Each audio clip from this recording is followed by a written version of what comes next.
네, 반갑습니다. 또다시 원격 수업을 하게 됐습니다. 예, 장소가 좀 협소하지만 어쨌든 지금 밑에 교실이 전부 수능장으로 바뀌는 바람에 이 강의할 수 있는 데가 마땅치 않아 가지고 뭐 좁은 실을 빌리기로 했습니다. 자, 이번 시간에 우리가 할 거는 22번째 주제고요. 이게 40개가 되어야 세계사가 총 끝이 나는데 아직 반 이제 조금 더 했다 하는 그 얘기예요.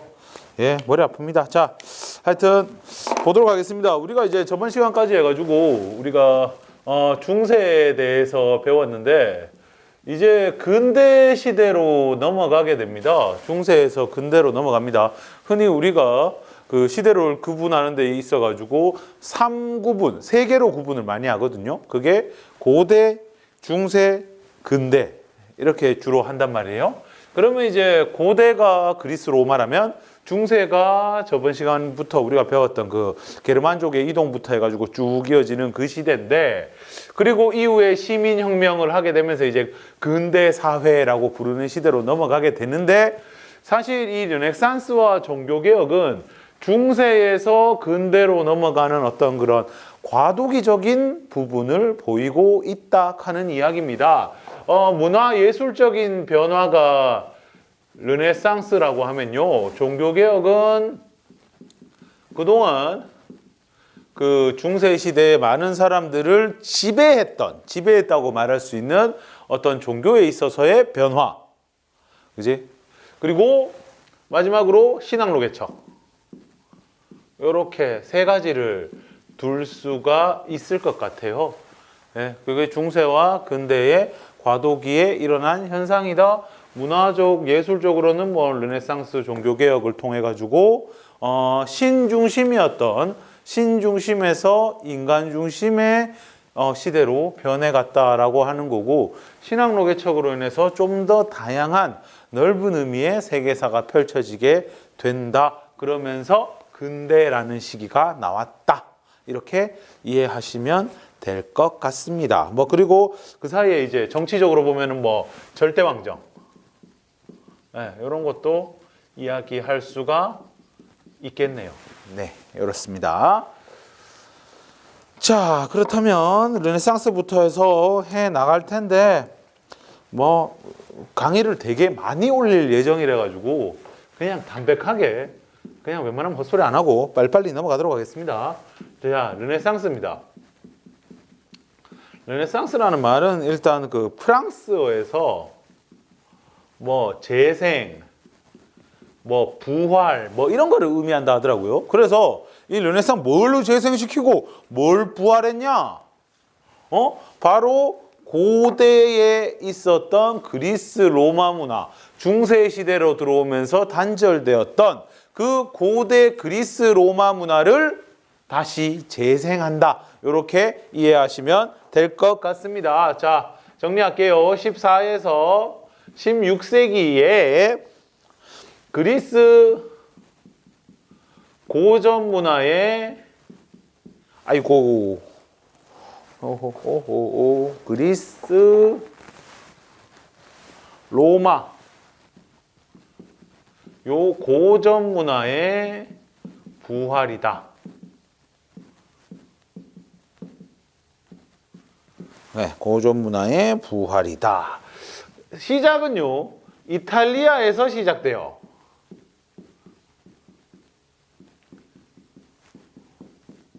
오우, 밖에 추워놓으니까 어우, 차가워라. 자, 이탈리아에서 시작이 됩니다. 왜 그러면 하필 이탈리아냐?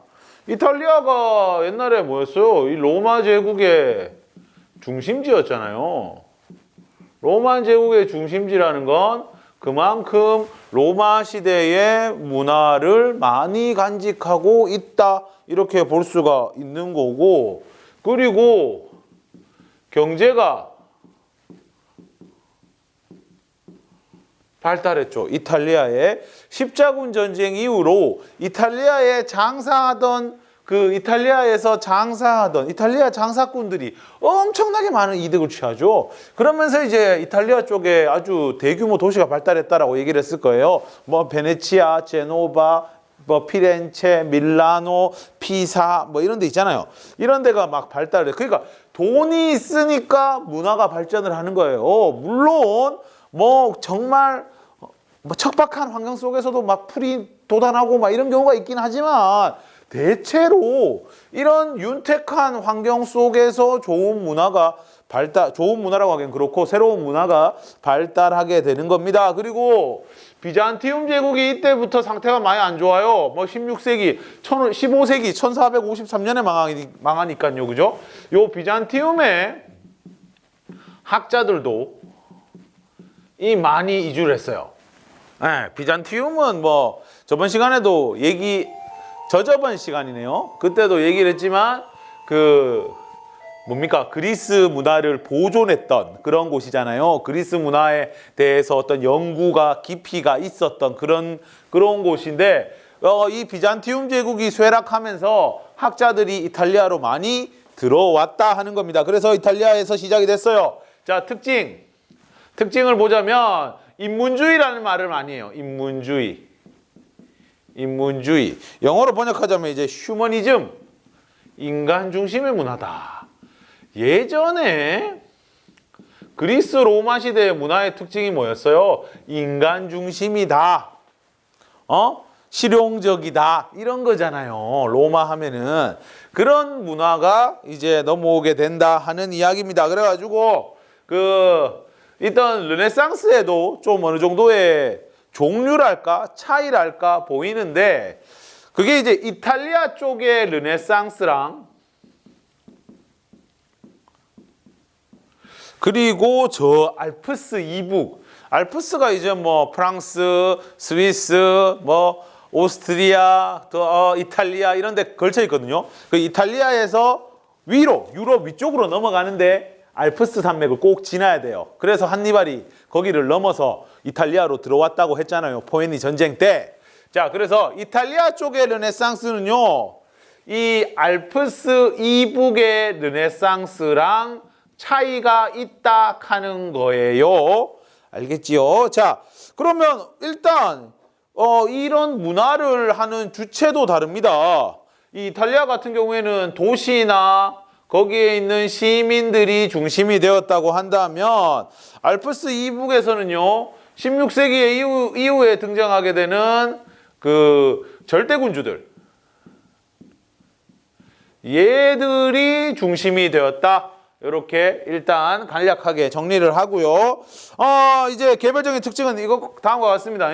이탈리아의 르네상스는 개인의 감정 이런 거는 경향입니다. 알겠지? 네, 경향이에요. 개인의 감정과 개성을 중시했다라고 한다면 알프스 이북에서는 교회라든가 사회라든가 여기에 비판적인 모습을 보이는 경우가 많다. 이게 결정적인 차이점입니다. 뭐 이렇게 차이가 나타난 이유는 당연하죠. 이탈리아에서는 교회를 비판했다가는 어떻게 되겠어요? 교황청이 이탈리아 로마에 있는데 잘못했다가 재번 잡혀갑니다. 그러니까 그런 얘기를 피하는 거죠. 알겠죠? 그 다음에 요 밑으로 해가지고는 이제 대표적인 뭐 작품들이랄까 뭐 이런 게 나오게 됩니다. 처음으로 나오는 게 이제 보카치오 라는 사람이 쓴 데카메론이라고. 데카메론이라고. 이건 뭐 보면은 뭐 흑사병 때문에 뭐 어디에 같이 모여 살게 된 뭐 사람들의 이야기인가? 뭐 그래요. 예, 그렇대요. 그다음에 마키아벨리. 이 사람 유명한 사람입니다. 우리가 잘 몰라서 그렇지. 군주론이라고. 군주는 이래야 된다. 뭐 이런 거. 그다음에 뭐 대표적인 예술가들 쭉 적어 볼게요. 뭐 레오나르도 다빈치. 뭐 이런 거는 이따가 PPT 보면은 잘 알게 되겠죠. 그죠? 그다음에 뭐 미켈란젤로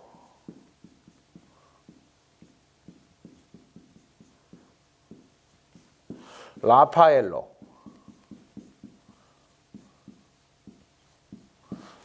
이런 사람들이 있었다. 이탈리아의 르네상스 모습이다. 근데 알프스 이북에서는요, 대표적인 게 에라스미스의 우신예찬이라는 책이 있어요. 네, 우신예찬. 대번 이거 뭘 비판하는 겁니까? 교회를 비판하기 위한 거. 그 다음에 토마스 모어의, 이 사람은 영국 사람이거든요. 유토피아라고 해가지고 여기에서는 이제 어떤 내용이 나오냐면 사회 비판적인 뭐 이런 말이 있어요. 양들이 사람을 잡아먹는다 라고 하면서 이때 당시에 영국에서 있었던 그 인클로저 운동이라고, 그 양이 돈이 된다고 이 지주들이 뭐 농민들을 다 몰아내고 뭐 소작농들을 다 몰아내고 그 자리에다가 이제 양을 키워요. 그래가지고 양들이 사람을 잡아먹는다 하면서 이런 식으로 비판을 했다 하는 얘기고, 그 다음에 미술에 있어서 반 에이크라는 사람, 뭐 이 사람은 그냥 그렇구나 하면 됩니다. 내가 뭐 미술 선생님도 아니고 미술 뭐 잘 그리지도 못하는데, 자 유화라고 해서 이제 기름을 사용한 뭔가가 있나 보고, 브리헐이라는 사람이 나오거든요. 이 사람이 저 네덜란드 그쪽 사람이지 싶은데, 하여튼 네덜란드 이쪽 사람이었던 것 같은데, 벨기에 뭐 그쪽이었던 것 같은데, 이따 뭐 영상으로 보시면 PPT로 보면 잘 알게 됩니다. 뭐 서민들의 생활 모습을 그렸다 하는 이야기고, 그 다음에 이제 독특한 게 이제 모국어 문학이라고, 자기네 나라 말로 문학 작품을 만드는 사람들이 등장하게 됩니다. 대표적인 사람이 에스파냐의 세르반테스, 그리고 영국의 셰익스피어. 뭐 셰익스피어야 뭐 워낙 유명한 사람이고, 세르반테스는 잘 못 들어봤겠지만 돈키호테라는 책이 있죠. 네, 돈키호테. 네, 이런 게 있다 하는 이야기입니다. 자, 그리고 요 시대에 뭐 예술이나 뭐 문학이나 이런 것만 있는 게 아니고 과학 부분에 있어서도 발달을 합니다. 과학의 발달. 그래가지고 요 시기에 다양한 발명품들이 나오게 되는데, 그 대표적인 게 뭐 화약입니다. 화약입니다. 화약. 그래가 이제 화약이 나오게 되면서 옛날처럼 막 풀 세팅, 플레이트 갑옷, 뭐 30kg, 40kg 되는 그 갑옷을 막 칭칭 끌고 다니는 그런 기사의 모습은 찾아보기가 힘들어졌지요. 네, 기사가 몰락을 하죠. 그 이야기가 뭡니까? 돈키호테도 보면 나오잖아요. 기사를 갖다가 이제 비판하는 모습이 보이죠. 뭐 비판이 아니고 풍자하는 모습이 보이죠. 자, 그 다음에 나침반이 들어와요. 이런 것도 다 중국 쪽에서 들어오는 거죠, 그죠? 송나라의 발명품. 그래가지고 나침반은 나중에 신항로 개척에 영향을 미치죠. 그리고 활판 인쇄술. 뭐 구텐베르크가 고안해냈다는 활판 인쇄술. 뭐 우리나라에서 뭐 했다고 하는데, 우리나라에서 뭐 최초의 금속 활자가 뭐 있긴 하지만 어쨌든 뭐 세계사에 영향을 준 거는 요쪽 구텐베르크의 활판 인쇄술이죠, 그죠? 자, 그래가 요거 때문에 르네상스, 종교개혁, 나중에 이 종교개혁에 영향을 미쳐요. 이따가 하게 될 종교개혁. 뭐 종교개혁 이때 당시에 뭐 유인물, 뭐 삐라 이런 걸 뿌려야 되거든. 유인물을 뿌려야 되거든. 그거 할 때 이제 활판 인쇄술이 아주 큰 역할을 하게 되지요. 그 다음에 건축해가지고 이때 당시에 나오게 된 대표적인 이 양식을 르네상스 양식이라고 하는데, 그 르네상스 양식의 특징이라면 옛날 그리스 시대의 건물처럼 열주라는 건 기둥을 막 쫙 이어가지고 줄 맞춰가지고 세우는 거고, 그 다음에 비잔티움 양식에도 있었던 그 요게 중심이 됩니다. 대표적인 건축물로는요, 성 베드로 성당. 뭐 이거를 카톨릭에서는 대성전이라고 불러야 된다라고 하는데 뭐 그렇습니다. 예. 그래가지고 이게 엄청 커요. 뭐 높이가 138m에 뭐 가로 220, 세로 150m 엄청나게 큰 건물이라서 나중에 이 성베드로상 성당을 만들려고 하다 보니까 이게 또 이거 하는데 공사 비용을 대기 위해 가지고 당시에 교황이 면벌부라는 걸 팔게 돼요. 이거를 사게 되면은 여러분들 나중에 죽어서 별을이 아니고 벌을 면할 수 있다. 나는 요거를 판매하게 된 배경이 된 게 요 성베드로 성당입니다. 결국 이것 때문에 루터의 종교개혁이 터지거든요. 하여튼 뭐 이렇게 영향을 주었다 하는 것도 이해하시면 되겠습니다. 뭐 이런 곳은 들어갈 때 뭐 보통 우리나라 이제 뭐 어디 답사 다니다 보면은 절이나 이런 데 정말 많이 다니거든요. 마찬가지로 뭐 이탈리아나 유럽이나 이런 데 여행 다니다 보면은 뭐 성당 같은 데 많이 다니는데 특히 이 성 베드로 성당 같은 경우에는 되게 복장 단속이 되게 심하대요. 그러니까 뭐 노출이 심한 옷이라든가 뭐 이런 거를 입으면 안 된대. 그래가지고 거기에 가면은 뭐 스카프인가 뭐 이런 거를 막 판대요. 가릴 수 있도록. 뭐 그렇다고 합니다. 물론 나는 가보진 않았습니다. 여러분은 꼭 가보세요. 자, 이렇게 해서 르네상스 딱 끝내겠습니다. 네.